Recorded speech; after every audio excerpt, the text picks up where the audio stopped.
Good morning, Sat Nam. Good afternoon, whenever you're joining. Good evening. My name is Melissa, and this is Kundalini Yoga, brought to you by and explained to you by your cousin, your friend, your niece, your daughter, your sister, a friendly voice in this world, trying to break this seemingly complicated yoga into what it really is, which is a very simplistic practice that has a little bit of ritual behind it. And I wanted to take 5 minutes or less to explain some of that ritual to set us all at ease. So first of all, you notice I'm wearing something on my head. This is just a scarf. It's white. In this type of yoga, we believe it's very good to cover the head because there's a lot of meditation, and this helps us keep the energy in. It helps to keep us focused, and they say that covering the hair in general is a good idea. In the head, the top of the head, the crown chakra, covering and protecting is a good idea. It makes you stronger. We've done strength tests to prove this. You can do more push-ups, more sit-ups, more movements with holds for longer when you have your head covered, and it just helps me focus. And I find that in my regular work day, I like to have a beanie or a bandana or a hood or something on, even earphones, just something to kind of help keep everything in and focus. So you might consider covering your head with anything you want for this type of yoga, but you don't have to. It's just a suggestion. As far as apparel goes, we also tend to wear all white. Today I'm wearing a blue covering just because it's 33 degrees outside and I want to be cozy. But we tend to wear all white, and that's because white reflects your aura and makes it bigger. And so it's another good idea, just a suggestion, to have a certain pair of cozy clothes that you always wear when you practice yoga, to get you into the habit of setting a routine. And it's time to do yoga. This is what I wear. I cover my head and I sit down and I do this for 20 minutes or whatever it is. Before I go much further, we're going to tune in because I need the protection.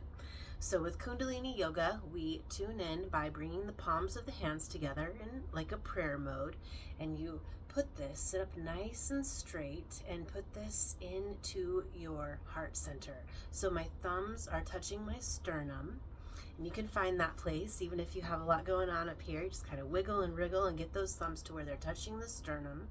Hands are pressed together, palms flat with a little bit of pressure here, not like super tense, but a little bit of pressure. Right away, maybe you can feel it. This starts to even out and balance the left and right hemispheres of the brain. You can close the eyes down and start taking some deep breaths. The eye focus is at the third eye, which is this place where the bridge of your nose meets your brow. With the eyes closed, you're looking behind lids in that spot. Inhale deeply. Hold that breath at the top. Sit up as straight as possible. You can be in a chair for this yoga. You can be on the ground. I'm seated on a meditation cushion. Exhale fully. Inhale deeply again. Exhale fully. We tune in with the Om NAMO Gurudev NAMO.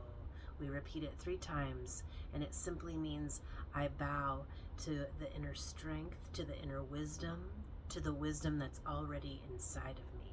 This is how we tune in to our highest frequency. Deep breath in, just follow me. Om NAMO Gurudev NAMO.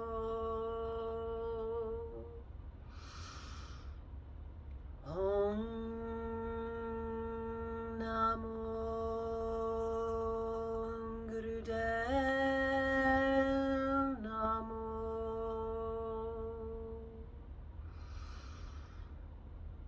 Om NAMO Gurudev NAMO.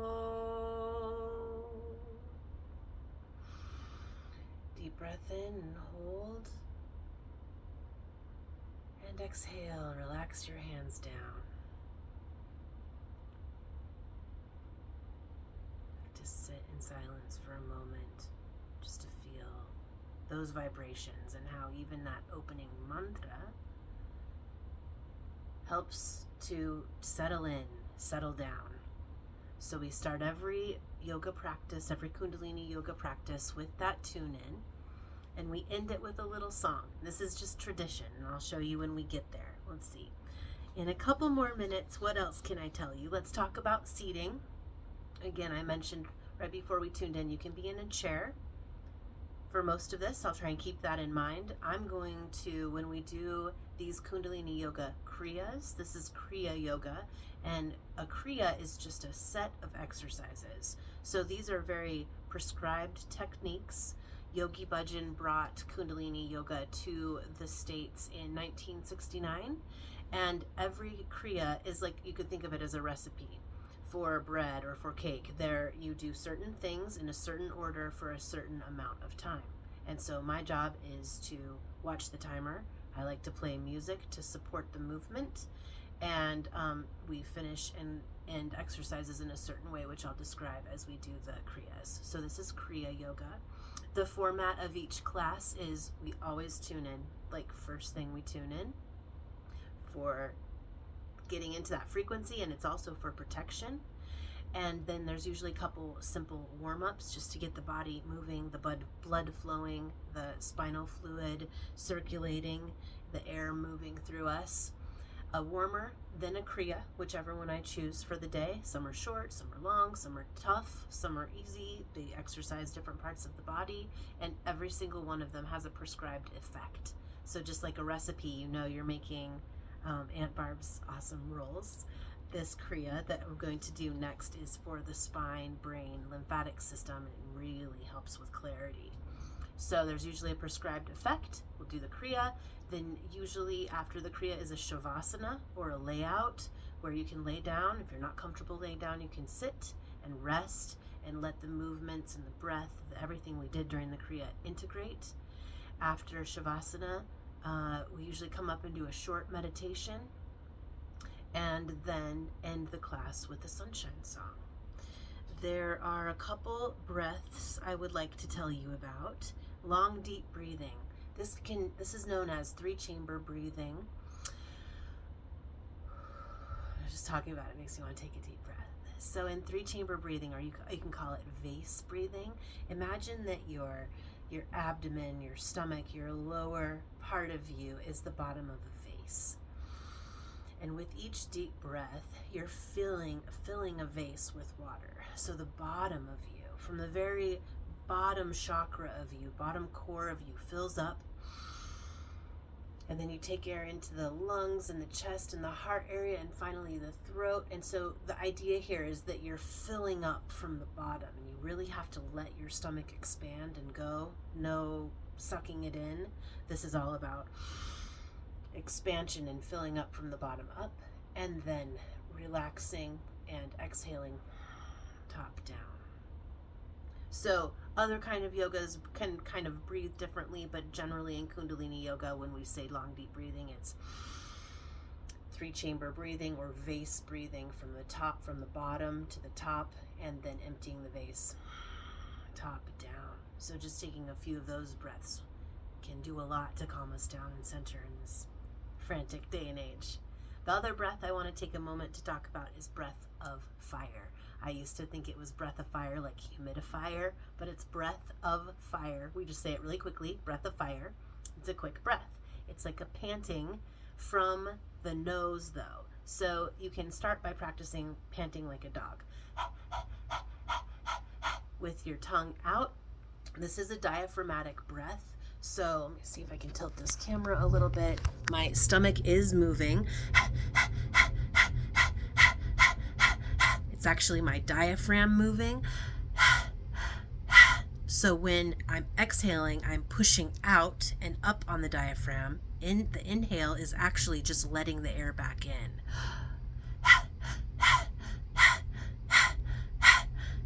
So it's one of these breaths that I'll explain when it comes up. When we're doing it in kriyas, I'll probably explain it differently each time. And it's one of those things that you just kind of, the more you practice this type of yoga, you get the hang of it. So it's through the nose though, so let's practice it just for a minute. Think of this as being a shallower breath. It is driven from the diaphragm, but it's coming from the tip of the nose to the root of the nose.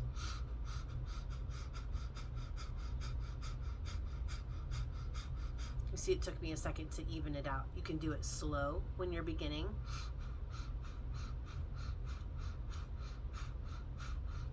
And you can speed it up as you get more used to it. If you're getting dizzy or lightheaded at all during doing this breath, it's because the intake and outtake of breath have to be exactly even.